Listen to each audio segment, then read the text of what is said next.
अध्याय 19 विवाह का बंधन। अपना यह उपदेश समाप्त कर ईसा गलीलिया से चले गए और यरदन के पार यहूदिया प्रदेश पहुंचे। एक विशाल जनसमूह उनके पीछे हो लिया और ईसा ने वहां लोगों को चंगा किया। फरीसी ईसा के पास आए और उनकी परीक्षा लेते हुए उन्होंने यह प्रश्न किया, क्या किसी भी कारण से अपनी पत्नी का परित्याग करना उचित है?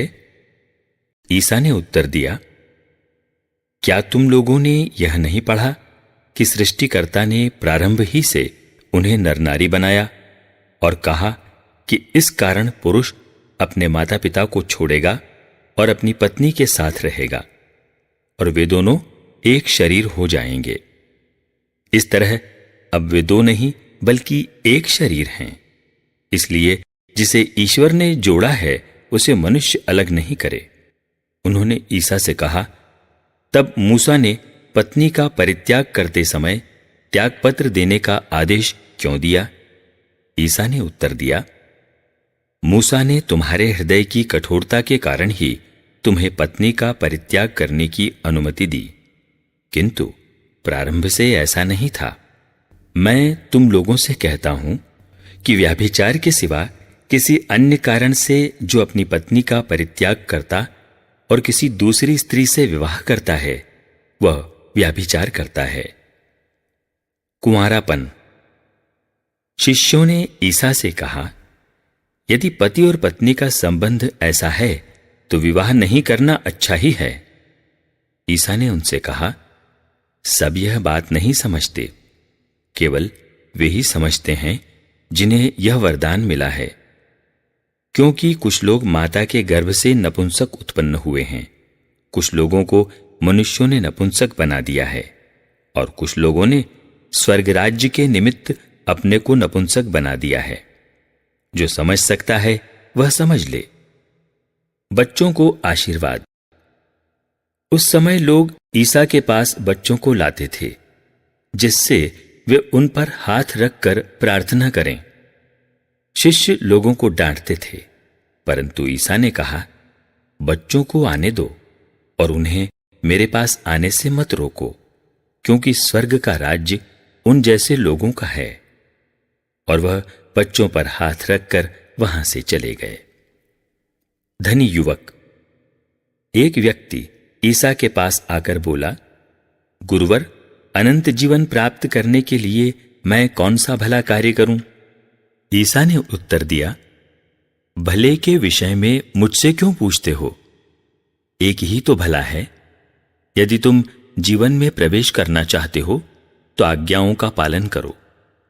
उसने पूछा, कौन सी आज्ञाएं? ईसा ने कहा, हत्या मत करो, व्यभिचार मत करो, चोरी मत करो, झूठी गवाही मत दो, अपने माता पिता का आदर करो और अपने पड़ोसी को अपने समान प्यार करो। नवयुवक ने उनसे कहा, मैंने इन सब का पालन किया है, मुझ में किस बात की कमी है?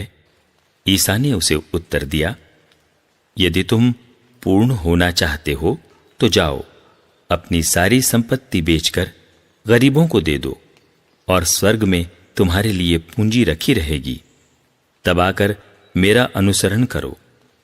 यह सुनकर वह नवयुवक बहुत उदास होकर चला गया, क्योंकि वो बहुत धनी था।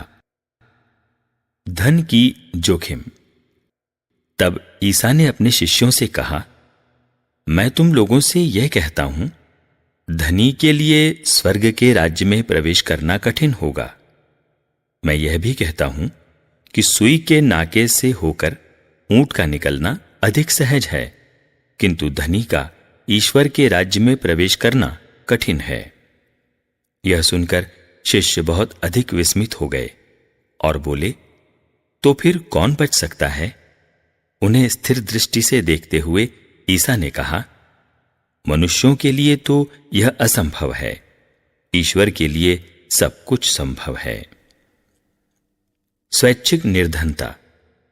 तब पेत्रुस ने ईसा से कहा, देखिए, हम लोग अपना सब कुछ छोड़कर आपके अनुयायी बन गए हैं, तो हमें क्या मिलेगा?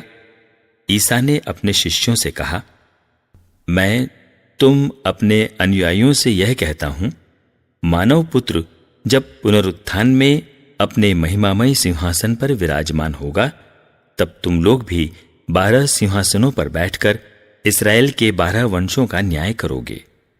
और जिसने मेरे लिए घर, भाई बहनों, माता पिता, पत्नी, बाल बच्चों अथवा खेतों को छोड़ दिया है, वह 100 गुना पाएगा और अनंत जीवन का अधिकारी होगा। बहुत से लोग जो अगले हैं पिछले हो जाएंगे, और जो पिछले हैं अगले हो जाएंगे।